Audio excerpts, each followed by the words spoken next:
Imagine a region stretching from high mountaintops through temperate woodland, soft tropical forests, and equatorial jungles, past great rivers, lakes, and mangroves, through a coastline fringed by glorious sandy beaches, cave-riddled cliffs, and pinnacles. Imagine a vast archipelago scattered across 5,000 kilometers of ocean. Great volcanoes mark the horizon, surrounded by seas and coral gardens teeming with fish and providing havens for turtles and dolphins. This is Southeast Asia, a region that cradles a treasure trove of plant, animal, and marine species. Despite occupying only 3% of the world's surface, the ASEAN is home to 20% of all known species, making it critically important to global environmental sustainability. Elephants, deer, and wild cattle stalked by stealthy predators. Great apes, gibbons, strange monkeys foraging on the treetops, wide-eyed tarsiers, giant reptiles, and a vast complexity of gorgeous butterflies and beetles. The rafflesia, jade vine, medinilla, and other rare plants also form part of the region's treasures. ASEAN has 1/3 or 284,000 square kilometers of the world's coral reefs. It is among the richest biodiversity pools all over the globe. Biodiversity is the very heart of our environment. It is the total richness of all the living forms and life processes of our planet. It is the web of life that includes the full range of ecosystems, the component species, and the genetic variety of those species produced by nature or shaped by men. Biodiversity brings enormous benefits to mankind, from direct harvesting of plants and animals for food, medicine, fuel, construction materials, and other uses to aesthetic, cultural, recreational, and research values. Benefits to ecosystems include climate and water regulation, the creation and protection of soils, helping to reduce floods and soil erosion, shoreline protection, and providing natural controls of agricultural pests, all of which promote creative evolution. Within the ASEAN region alone, these services are estimated to be worth over $200 billion annually. This amount can save 56 million victims of tuberculosis over a 10-year period and can feed 862 million people annually for 6 years. Biodiversity is our wealth. It is our shared natural heritage. The natural world is not just a collection of magnificent and wonderful species. The people of ASEAN also depend upon the vast biodiversity around them to supply their daily needs. Millions of people depend on sustainably harvested fish, timber, and fruits for nutrition and their livelihoods. It is estimated that 80% of the income of the rural poor is derived from the local biodiversity. Wood remains the most common fuel throughout the region. In fact, much of the leap and development of the countries of ASEAN during the period of 1970 to 1990 is founded on the sale of commercial timber. Evidence of man's dependence is everywhere. Not only the most of ASEAN's original cultures embrace the concept of maintaining a healthy balance with nature, but the biodiversity of the region also forms an integral part of these living cultures. This source of life, however, is confronted with a host of threats.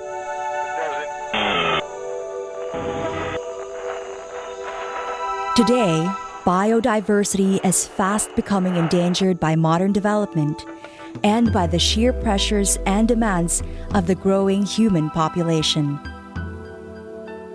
Our wasteful and inefficient consumption patterns also affect the environment that nourishes us. Eating too much meat, for one, requires more resource to raise animals. Consuming endangered animals to satisfy our cravings causes species decline. Using non-recyclable food containers affect the environment as well. The choices we make in our daily consumption of food and other goods have an ecological footprint and often larger ramifications that we are unaware of.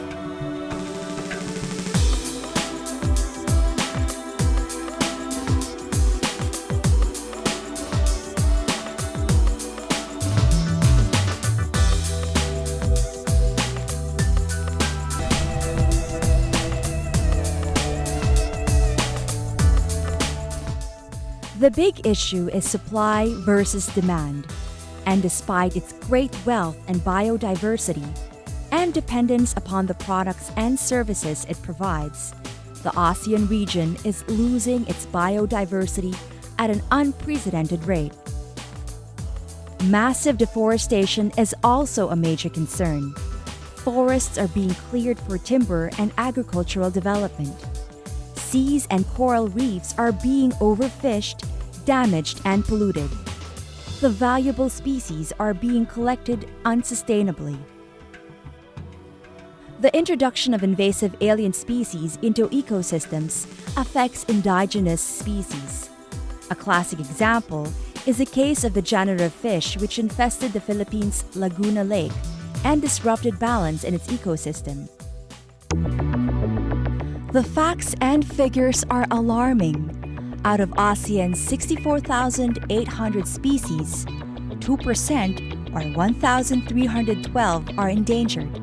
7 of the world's 25 hotspots are in Southeast Asia. 80% of coral reefs are at risk due to destructive fishing practices. Wherever man has destroyed too much forest cover, destructive floods and droughts are a constant reminder of the vital importance to protect this biodiversity. More and more new environmental issues are emerging.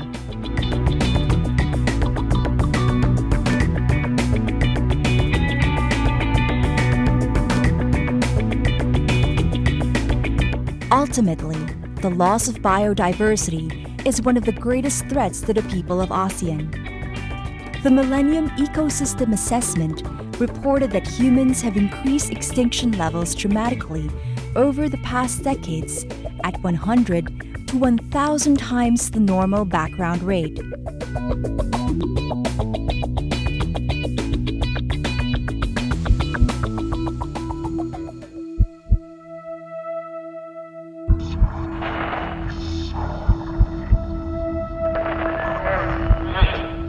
Extinction is forever. And with every species lost, the natural ecosystems that ASEAN's people once called home become biologically poorer.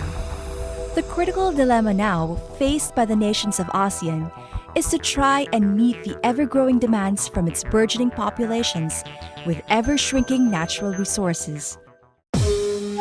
Challenged by the unprecedented loss of biodiversity in the region they call home, the 10 ASEAN member states are working together to protect their biodiversity. The need for these countries to collaborate in their efforts to protect biodiversity is obvious.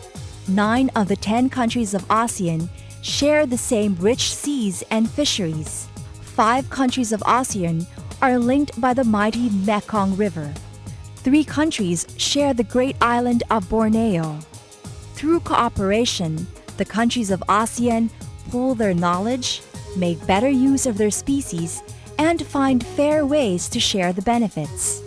All these countries have responded in their own ways as signatories of the Convention on Biological Diversity and as members of several other international conservation programs, by controlling the trade in wild species, and by establishing their own networks of protected areas. Finally, in 1999, the recognition of these shared responsibilities spawned the development of the ASEAN Regional Center for Biodiversity Conservation. With funding support from the European Union, the ASEAN Regional Center for Biodiversity Conservation coordinated work with the ASEAN governments to help them conserve biodiversity. From 1999 to 2005, the center successfully established the bridge that fostered strong collaboration among ASEAN countries and between ASEAN and the European Union's partner institutions.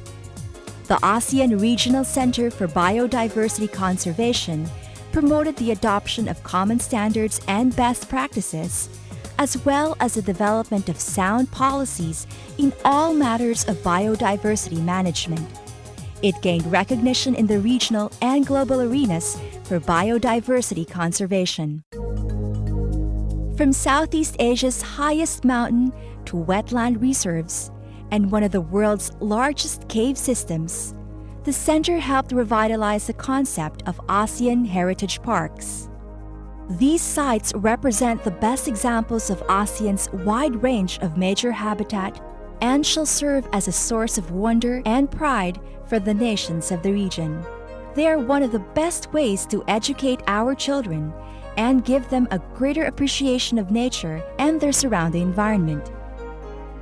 The objectives of ASEAN's heritage parks are to generate greater awareness, appreciation, and conservation of ASEAN's rich natural heritage through the creation of a regional network of protected areas. The ASEAN Heritage Parks cover a wide variety of habitat types and different biogeographic regions. An incredible abundance of life still thrives. Swirling tornadoes of thousands of fish or 1 million bats streaming from their caves at dusk.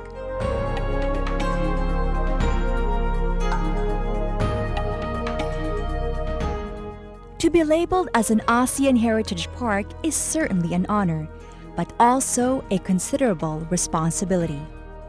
These parks have been accepted on behalf of ASEAN to be showcase examples for the protection of certain habitats and species. It is each country's responsibility to ensure that the best possible level of protection is accorded to the park, and that in return, the park will benefit from the assistance of the ASEAN Heritage Parks Program. The ASEAN Heritage Parks Program is a brave venture of leadership and a statement of commitment and collaboration. From 11 in the 80s, we now have 27 ASEAN Heritage Parks.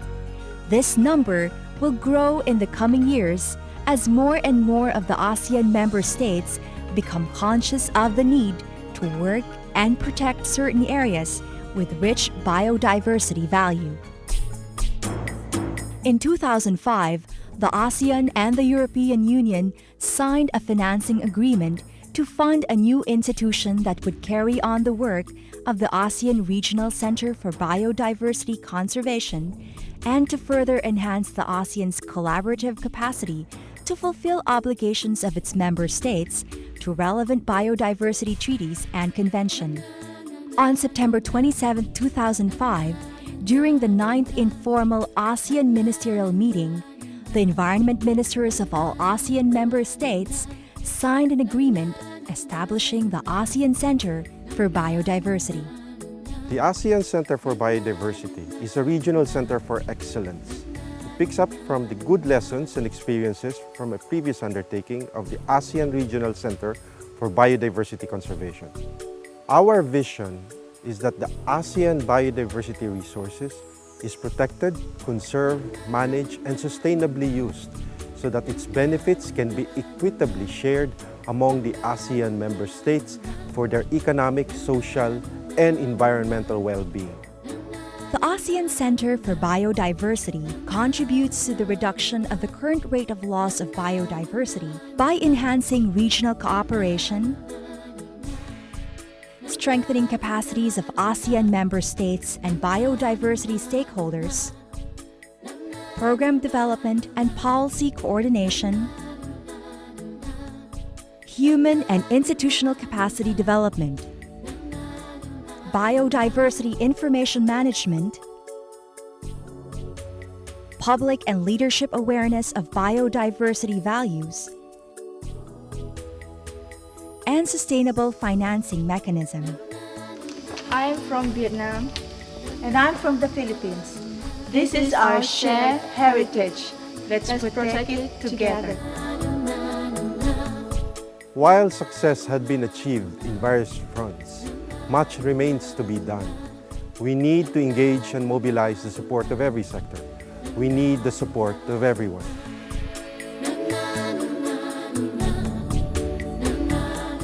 The ASEAN region is one of the richest remaining natural lands left on our planet. However, it would take the dedicated effort and combined will of many different people at every level to conserve this remarkable arena. The collaboration between the ASEAN and the European Union, the growing responsibilities of the ASEAN Center for Biodiversity, the ASEAN Heritage Parks Program, and the continuing commitment of the ASEAN member states to reduce biodiversity loss represent the concrete steps towards a brighter future, with the nations of this incredible region joined in a combined conservation program dedicated to preserving biodiversity. If we work together, ASEAN's treasures can still be saved. Mankind and nature need each other to survive. Humans are the primary drivers of biodiversity loss. We are part of the problem, but we are also at the heart of the solution. It is our obligation to see and strike the right balance of meeting our needs and protecting our environment. We have to remember that over 500 million lives are at stake unless we address Southeast Asia's endangered biodiversity. Our living planet belongs not only to us, but to future generations as well. We must safeguard, conserve, and nurture this precious heritage. By working together, we can pass on a better life to our children and their children. Together, let us save our ASEAN treasure, our heritage, our biodiversity.